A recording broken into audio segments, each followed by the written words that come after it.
pasti bareng gajah kamu baru tahu.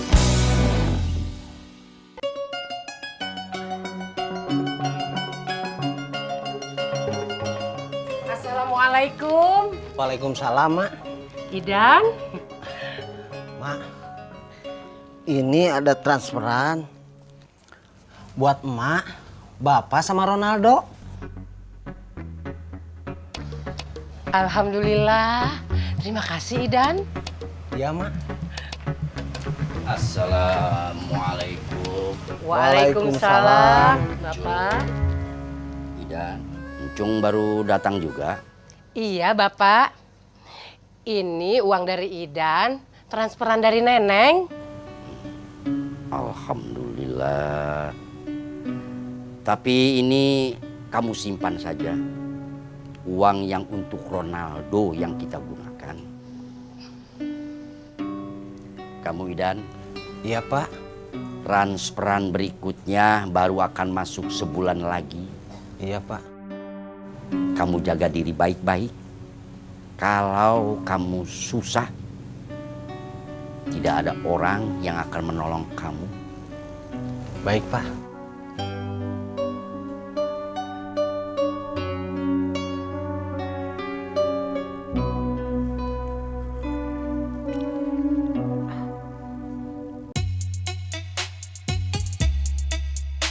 Tut, kamu yakin kamu mau bawa baju sebanyak ini, Tut?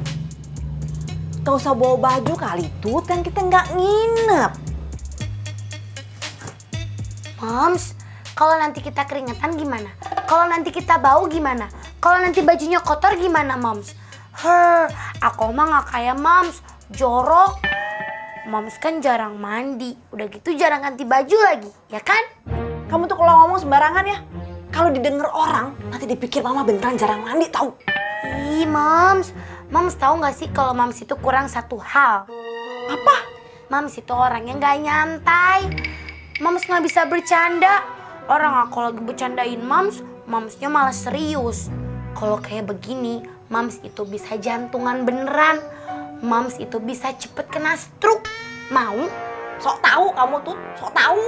Tuh. Bener kan? Yang kayak begini nih, Moms. Moms itu nggak bisa menerima kritikan. Kritikan itu adalah obat, Moms.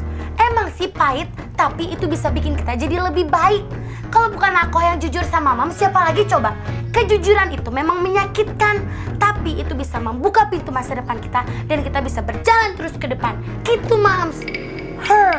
Emang susah sih jadi anak, salah terus. Ih, Moms kenapa malah ketawa? Kamu tahu nggak? Kamu kalau lagi kayak gini mirip sama siapa? Siapa? Sama Yoyo.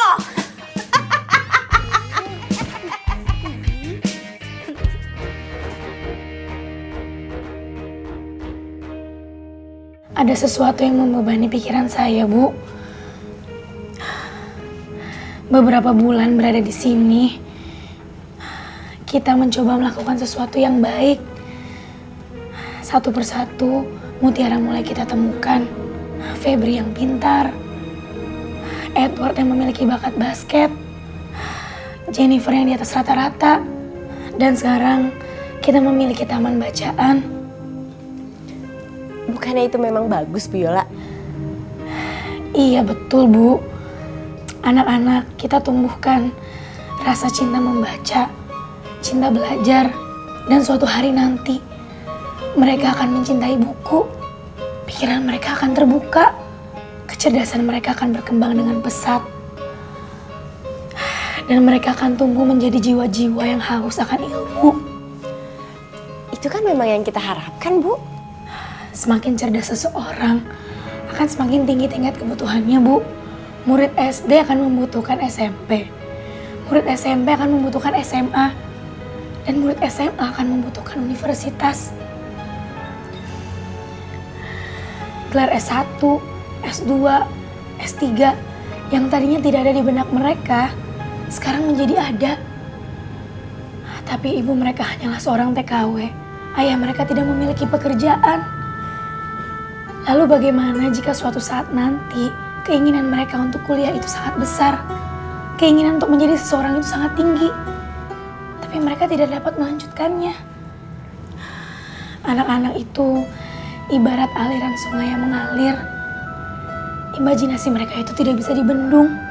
Jika aliran sungai dari tanggul yang rubuh itu tidak kita sediakan, maka mereka akan memporak-porandakan semuanya, Bu. Anak-anak yang cerdas terpaksa harus berhenti sekolah karena tidak memiliki biaya. Cita-cita besar yang hidup dalam benak mereka terpaksa harus mereka matikan. Tanggulnya bisa rubuh, Dok. Mereka bisa depresi. Mereka bisa gila.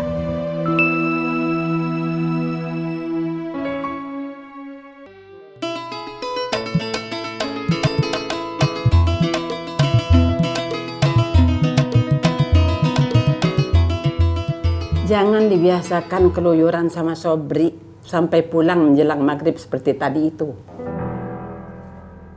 Ini yang pertama dan terakhir. Kalian bukan muhrim.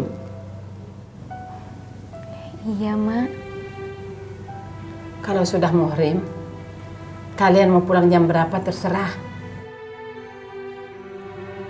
Nggak pulang sekalian nggak apa-apa.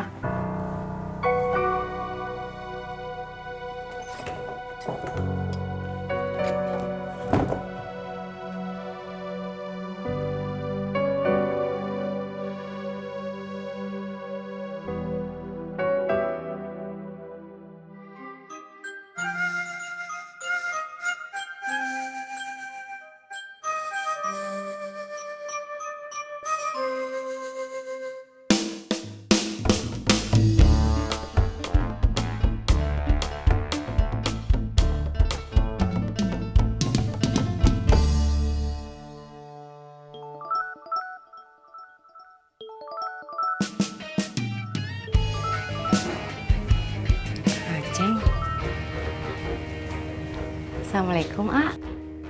Waalaikumsalam, Ci. Ini si cantik lagi ngapain sih di rumah? Lagi bersihin muka. Apalagi sih yang dibersihin? Wajah kamu teh udah bersih pisan. Nanti kalau kelewat bening, A teh bisa ngaca lagi di wajahnya Cici. Aceng bisa aja. Biasa gombalin cewek ya? Aduh, swear, A teh nggak pernah ngegombalin cewek. Aceng lagi ngapain? Lagi nelpon kamu atuh manis di rumah. Putri tukang beca dapat IP 3, sekian, diposting di media sosial. Kita semua menangis. Tapi apakah kita tahu bagaimana tukang beca tersebut menangis mencari uang untuk menyelesaikan biaya kuliah anaknya? Kita kan tidak tahu bagaimana dia terengah-engah membanting tulang menyelesaikan biaya kuliah anaknya. Lalu siapa yang peduli dengan anak-anak TKW? Mereka diterima kuliah di Bandung, Jogja, Jakarta. Bagaimana nanti dengan pekerjaan mereka? Siapa yang akan peduli dengan anak-anak TKW yang menganggur? Pemerintah. Bukankah ibu mereka itu menjadi TKW karena tidak berpendidikan dan tidak ada lapangan pekerjaan? Bedanya mereka dengan ibu-ibu mereka, itu ialah ibu mereka tidak berpendidikan dan menjadi TKW di negeri orang. Sedangkan mereka, orang-orang yang berpendidikan tinggi, tapi menjadi pengangguran di negeri sendiri. Pada akhirnya kita pun sadar, kalau dialah yang lebih logis. Tapi kita tidak bisa mengurus semuanya, Bu Yola. Kita itu hanya melakukan apa yang menjadi tugas dan kewajiban kita. Untuk masalah kedepannya, itu akan menjadi kewajiban dan tugas orang lain. Tapi bukankah kita yang pertama kali membuka pola pikir mereka? Bukankah kita yang membuat aliran sungai itu menjadi deras? Dan kita tahu di suatu tempat ada tanggul yang akan menghambat mereka. Iya, benar memang. Siapa juga yang akan peduli dengan 1 juta anak TKW yang nganggur dan depresi? Tadi Jennifer menatap mata saya, Dok. Dan matanya berharap sangat banyak dari kita.